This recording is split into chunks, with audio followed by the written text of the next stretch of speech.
In 1645 the county of Dorset and Somerset were in the midst of a civil war. After 3 years of pillage and plunder following the king raising his standard in 1642, the men and women of the south and west of England as well as other parts of this country, decided that they had tasted enough of the miseries of this unnatural intestine war.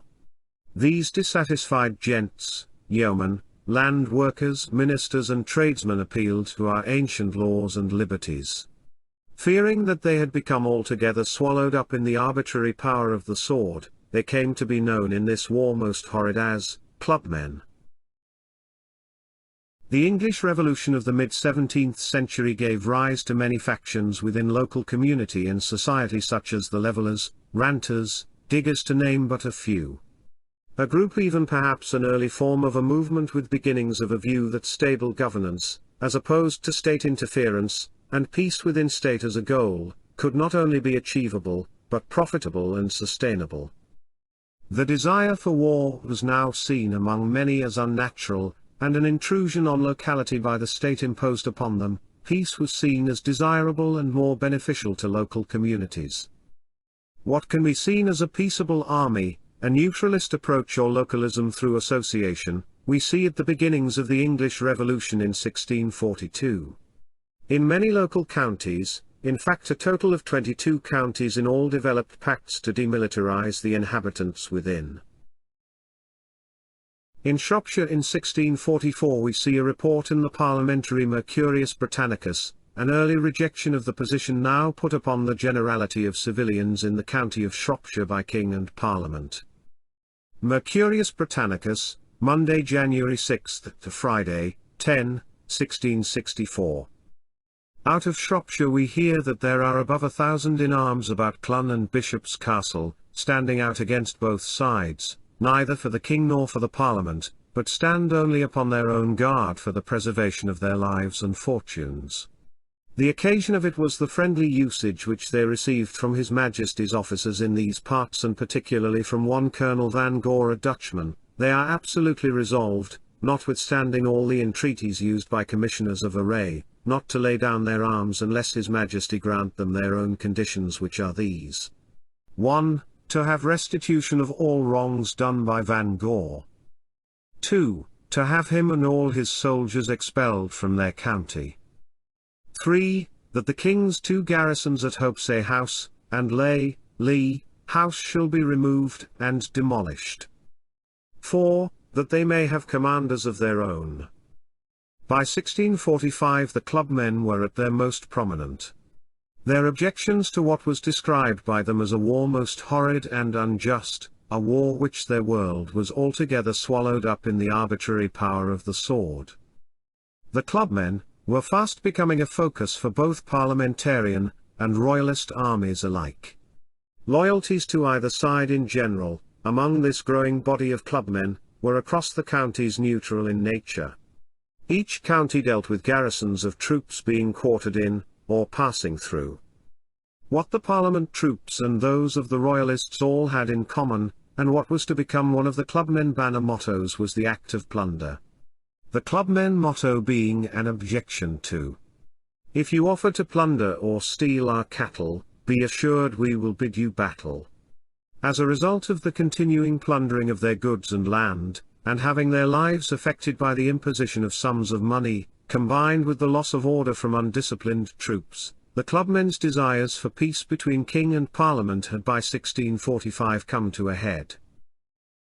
The Dorset and Wiltshire clubmen, in written petitions and declarations and at public gatherings around the county, called for an ending to the war. Clubmen in Dorset and Wiltshire, in trying to bring the warring armies to an agreement, came in the form of a written declaration titled, "The Desires and Resolutions." Written in May of 1645, and read out by a Thomas Young, a man that was described as more eloquent than trustworthy by parliamentarian accounts, was read out at Badbury Rings to a gathering of 4,000. The clubmen across counties through the written document made clear their neutrality, and called for an end to this civil and unnatural war within the kingdom, as stated by them, foreseeing that famine and utter desolation will immediately fall upon our wives and children. The Dorset and Wiltshire Declaration follows with a list of measures they will take, in their defence of their own lives, fortunes, laws, liberties and properties, against all plunders and all other unlawful violence whatsoever. As this shows, the keeping of the peace and having the right to police their own localities against garrisons based there, and against the passing through of soldiers, represents a conflict of what is desired of locally against the actions of the state upon those at its heart. It is a total reversal with the state of top-down political stability now being seen as anarchical, and now bottom-up localities filling the void, left by the Civil War, now being replaced by local governance.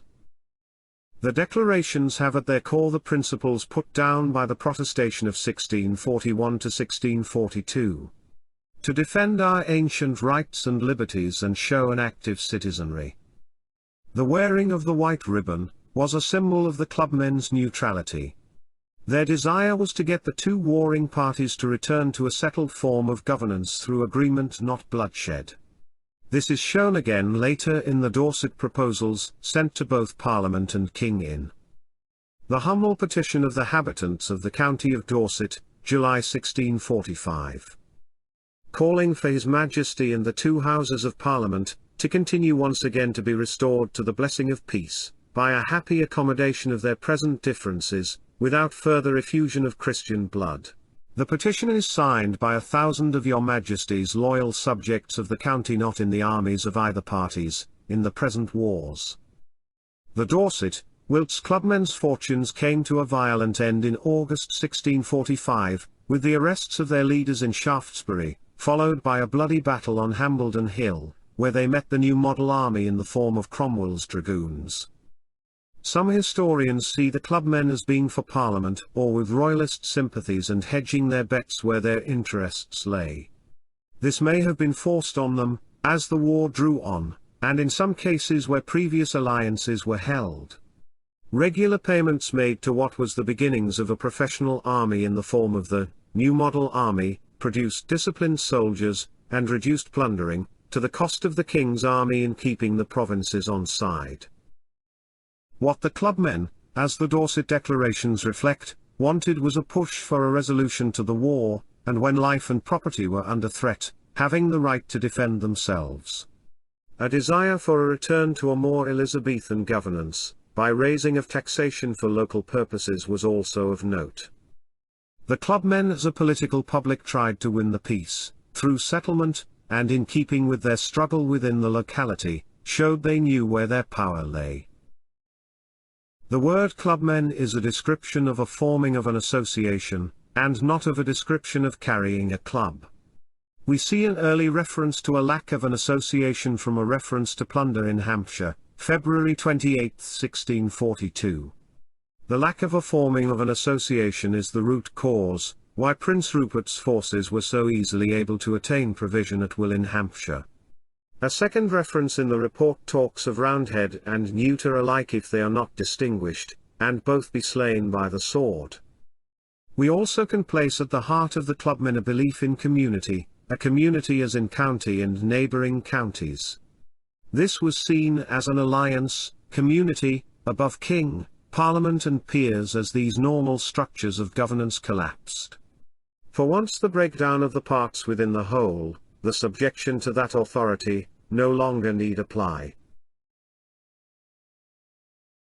This understanding can be seen in the writing of George Lawson's, A Model of Civil and Ecclesiastical Government.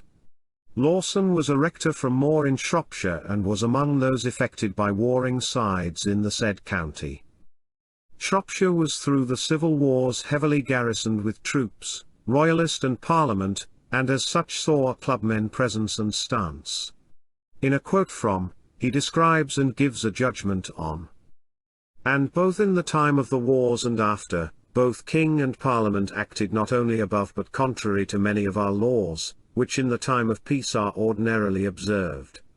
Neither of them could give us any precedent for many things done by them, and those few precedents alleged for some of their actions were extraordinary, and acts of extraordinary times. If the counties and people of England had not been ignorant, and divided, the division of king and parliament, did give them far greater power than they, or their forefathers, had had, for many years.